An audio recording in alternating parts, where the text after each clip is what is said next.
Assalamualaikum Pak Ustaz. Waalaikumsalam warahmatullahi wabarakatuh. Amin. Assalamualaikum Bang Ji. Waalaikumsalam Pak Tung. Amin. Alhamdulillah. Saya langsung aja ini mau bertanya kepada Pak Ustadz. Begini Pak Ustadz, dalam kehidupan ini kan kita selalu ada orang-orang di sekitar kita ya Pak Ustadz. Entah itu teman bermain di waktu kecil, teman di lingkungan sekolah, teman di tempat kerja. Masalahnya teman-teman itu kadang-kadang juga ada yang membohongi kita, menyakiti kita. Nah, sebenarnya bagaimana kita memilih seseorang atau orang untuk menjadi teman yang akhirnya itu nanti bisa baik di hadapan Allah? Ini gimana sebenarnya Pak Ustadz? Ya, Bismillahirrahmanirrahim. Assalamualaikum warahmatullahi wabarakatuh. Waalaikumsalam warahmatullahi wabarakatuh. Amin ya rabbal alamin. Alhamdulillah. Pertanyaan bagus sekali, karena zaman sekarang itu kan cari teman baik itu susah sekali. Bukan cari kemudian susah, bukan ya. Untuk mendapatkan teman yang sama-sama mengingatkan kita kepada Allah Ta'ala itu susah. Bisa mendapatkan teman yang bisa mengingatkan kita pada Allah, tetapi dalam personalnya sendiri, teman kita atau kita sendiri saling mengingatkan, yuk sholat, yuk ngaji, yuk ngaji, sana ada pengajian itu ikut, di sana. Tapi pada saat tidak dalam konteks yang mendengarkan kajian, ya, tidak dalam konteks yang saling membaca Quran, saling melengkapi bacaan Quran, namanya dia punya dunia sendiri di luar itu.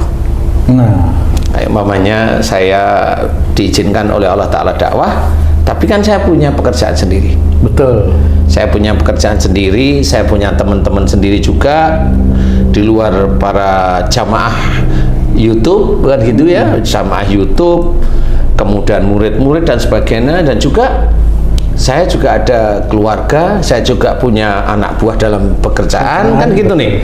Nah, di titik ini semuanya pilihan itu kita harus melengkapi. Pilihan itu harus melengkapi, saling melengkapi. Jadi kalau umpamanya berdoa dimudahkan mendapatkan teman-teman yang soleh-solehah, umpamanya kan seperti itu, ya boleh-boleh aja. Tetapi tetap orang biasa atau orang yang dia tahu ilmu agama, tetap ujian itu ada.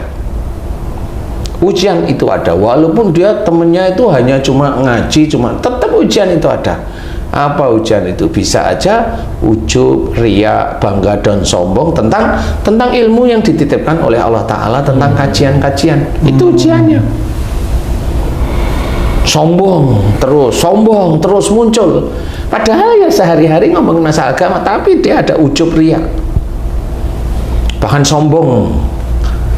Beberapa kali dalam kajian itu sombongnya muncul, walaupun orang lain tidak tahu, tapi Allah tahu bahwa dia mengeluarkan karena hatinya menginginkan, dia memberikan kalimat-kalimat tertentu itu, ingin dia itu dilihat oleh orang lain, dipuji oleh orang lain. Nah, itu Allah tahu seperti itu. Nah, walaupun dalam konteks seperti itu juga tetap dinilai oleh Allah Ta'ala, ya.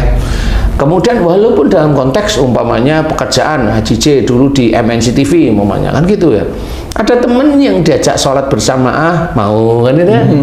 Tapi juga kalau ada proyek diajak bengkain anggaran budget, ya mau juga, kan gitu ya. Ada teman, kalau tuh umpamanya teman diajak sholat berjamaah di kantor mau, tapi nanti kalau sudah di proyek ya berjamaah sama mencari keuntungan di situ, mencari keuntungan, jadi bukan gaji, mencari keuntungan lebih dari situ. Itu apa namanya? Ya itu teman juga, tapi nggak tahu kalau temannya itu sebenarnya berbuat keburukan. Walaupun nanti diisi oleh mamanya diisi oleh kajian seorang ustadz, siapapun ustadznya, dengerin aja, tapi hanya dengerin. Iya, benar. Jarang sekali itu diamalkan, dikerjain dari nasihat ustadz, atau memang kajiannya si ustadz tersebut ya ngambang, Biasanya sih kebanyakan nyenengin perusahaan aja gitu Pak. Ya, biasanya begitu. Karena dia juga ustadznya kepengen juga dapat bizaroh itu juga dari itu. Agar lancar besoknya itu kalau bisa tiap minggu itu ngisi di situ kan lumayan. Dapat 10 sampai 20 jutaan lumayan. Kan gitu ya. Lumayan menurut mereka ya, lumayan menurut mereka. Jadi temen yang bagaimana nih? Begini ya. Memang di dalam mencari teman atau mendapatkan teman itu ya tergantung kita sendiri. Kita tetap berbuat baik oleh Allah Ta'ala itu disuruh senantiasa berbuat baik. Karena memang ada ayat yang diceritakan bahwa orang yang beriman dan dia selalu berbuat baik dan dia masuk surga. Dia beriman kepada Allah Ta'ala, berbuat baik, dia masuk surga. Dari mana? Dari perbuatan baik. Nah, perbuatan baik ini tidak hanya cuma sholat, tidak hanya cuma berpuasa, itu ibadah wajib, tapi menyeluruh. Jadi mamanya jaga dirimu dan keluargamu dari api neraka. Nah, itu juga berbuat baik untuk diri sendiri dan untuk keluarga. Kalau di situ Allah sudah menjelaskan bahwa besok yang akan mengangkat keluarga seseorang itu ya imamnya. Dari imam kemudian dalam Quran diceritakan tentang anak, tentang cucu. Berarti doa itu bisa masuk ke ranah anaknya yang didoain atau ke cucunya yang didoain. Nah, bagi kita itu bisa ranah ke arah anak, cucu, bisa naik lagi menjadi ayah kita atau orang tua kita, kakek nenek kita, insya Allah bisa. Nah, inilah cerita dari ayat Quran yang tadi, jaga dirimu dan keluargamu dari api neraka. Nah, kalau teman-teman yang baik, kajian-kajian nih, kajian yang umumnya kita kajian.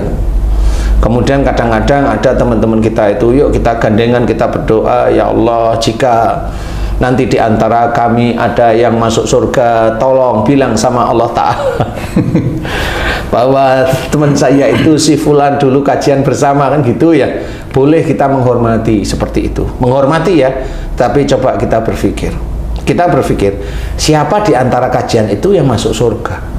Gak tahu kan Pak? Kan gak tahu. Yang dikasih syafaat oleh Allah Ta'ala siapa? Siapa Ji?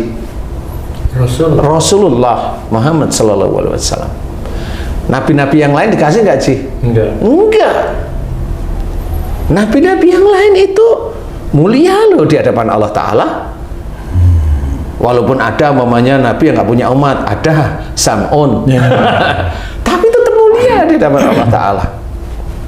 Ya, lah kok kita yang kajian biasa? Kajian biasa itu gimana? Nih, kajian ini kalau sudah pulang dia kan punya tugas masing-masing. Iya. Besoknya dia kerja kalau dia kerja. Besoknya dia harus men-setting keluarganya ada di relnya Allah, di jalan Allah. Dia harus men-setting itu. Kalau dia dalam bekerja salah, mamanya bekerja kayak mamanya dulu kamu mematung. Ya, apa adanya ya. Ya. Lah di mana caranya? Walaupun kamu kajian kok ustadz yang hebat-hebat itu, ya nggak bisa kamu akan ngikutin seperti itu, nggak taunya di dalam pekerjaan salah.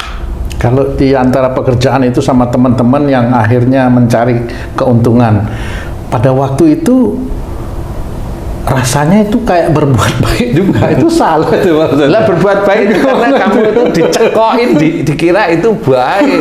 Coba kamu sekarang bisa mikir, mumpung udah pensiun kan mikir sekarang, yang kamu lakukan itu benar-benar berbuat baik atau bekerja sama saling tolong menolong di dalam berbuat keburukan. Coba kamu bisa mikir nggak? Nomor 2 nih. Lah kan nomor 2 yang mana?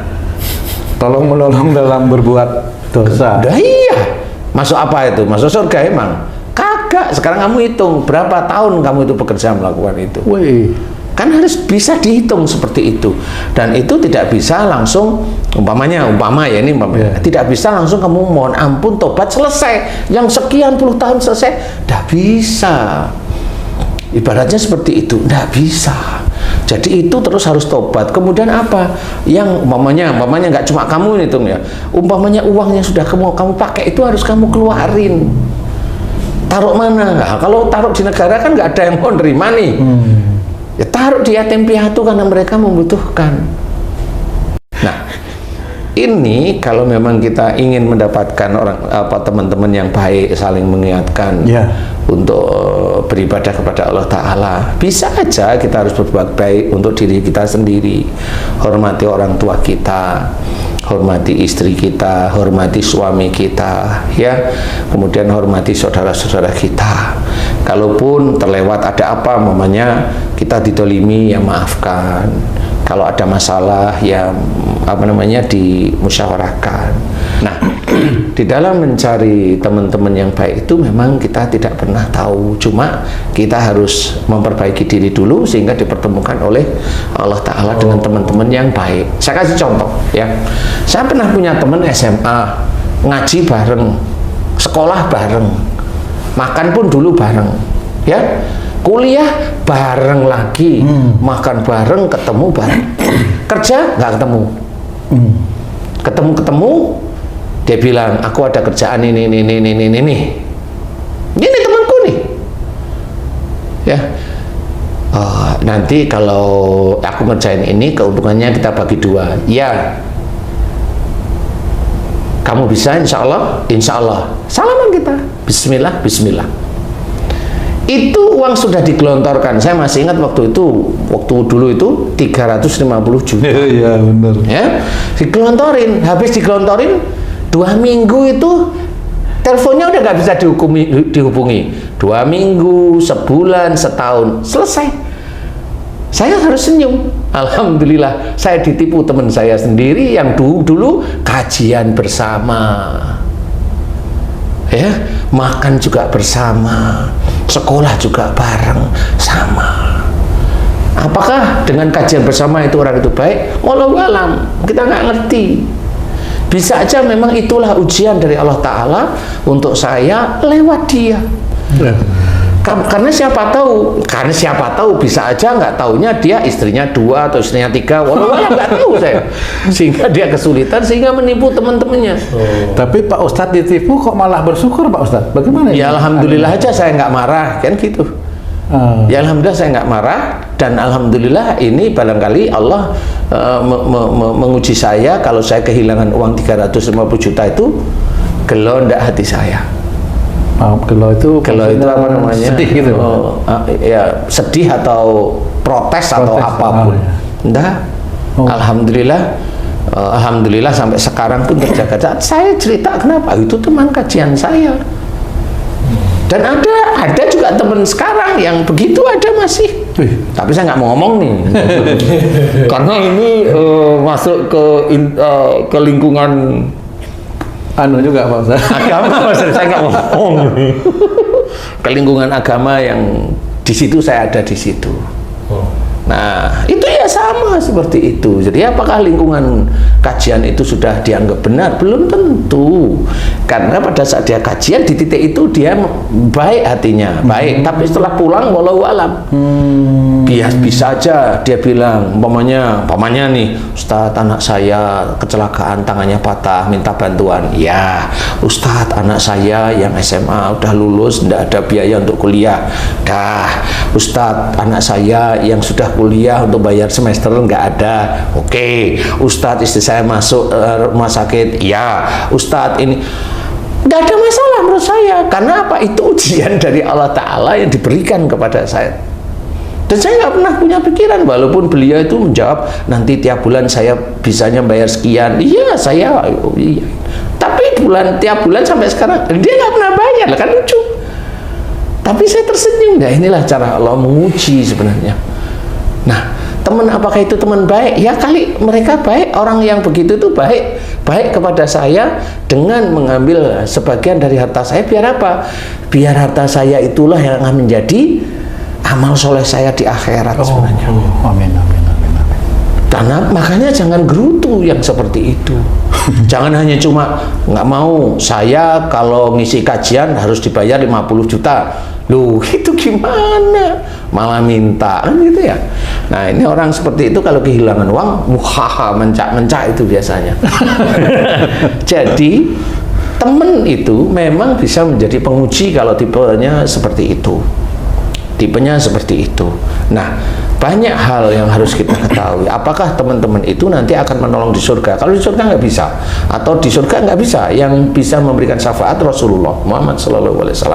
Tetapi kalau di dunia ini saling mengingatkan, untuk mengingat pada Allah, untuk beribadah umpamanya, mengingatkan terus-menerus itu ada. Nah, itulah syafaat di dunia itu menolong istilahnya, jadi penolong istilahnya. Ingat, oh ya sholat, ayo, nah itu titik itu nolong. Ayo ngaji, ayo, nah titik itu saling menolong, kan gitu loh. Nah, setelah nanti ngaji, walau-walau nggak ngerti, dia di rumah nggak taunya teman kita itu nggak punya pekerjaan. Jadi istrinya gerutung, gerundel, nyimpan marah dan sebagainya, kan gitu. Besok-besoknya nggak taunya istrinya stroke. Nah, karena dia nggak kerja, nah bingung dia pasti. Anaknya butuh ini, nah seperti itu. Jadi intinya adalah yang bisa menjadikan teman kita baik, ya kita cukup berdoa aja, mudah-mudahan teman kita baik. Tapi walaupun kita itu baik, teman kita yang baik itu bisa aja kondisinya seperti itu. Seperti itu, karena apa? Ini saya mengalami, jadi saya mengalami. Jadi saya tidak bilang bahwa teman saya yang tadi itu salah dia ini, udah biarin aja. Itu urusannya dia dengan Allah Ta'ala, kan begitu. Bagi saya, alhamdulillah, dengan begitu saya ada tabungan di akhirat. Kalau itu ikhlas, ya bisa aja tabungan itu ditambahkan. Saya bersyukur masuk ke arah la in syakartum la zidanakum. Jika kita bersyukur atas nikmat-nikmat apa? Nikmat ditipu, ngerti, dan ikhlas. Ditipu kok nikmat tuh Pak Ustadz. Iya. Akhirnya harta yang hilang karena ditipu itu akan ditambah oleh Allah Ta'ala. Oh, endingnya. Iya, kita harus berpikir begitu. Lah kan kita tahu kalau kita di dunia, kata mereka yang bijak-bijak itu loh, kita kan nggak punya apa-apa. Uang ini milik siapa? Milik Allah. Kalau ditipu itu kan sebenarnya mereka menipu Allah, bukan menipu kita sebenarnya, kan gitu. Jadi kalau itu ditipu terus alhamdulillah saya ditipu. Alhamdulillah saya ikhlas ya Allah. Karena endingnya tahu. Karena endingnya tahu, karena ada nikmat nanti di akhirat, kan seperti itu. Mudah-mudahan video kami kali ini bisa memberikan manfaat yang banyak untuk kita semua, khususnya kami yang ada di sini, untuk meningkatkan keimanan dan ketakwaan kita kepada Allah Subhanahu wa Ta'ala. Saya Tung pamit diri, sampai jumpa di video kami yang lain. Apabila ada kata-kata kami yang salah dan kurang berkenan, kami mohon maaf. Wassalamualaikum warahmatullahi wabarakatuh. Waalaikumsalam warahmatullahi wabarakatuh. Alhamdulillah.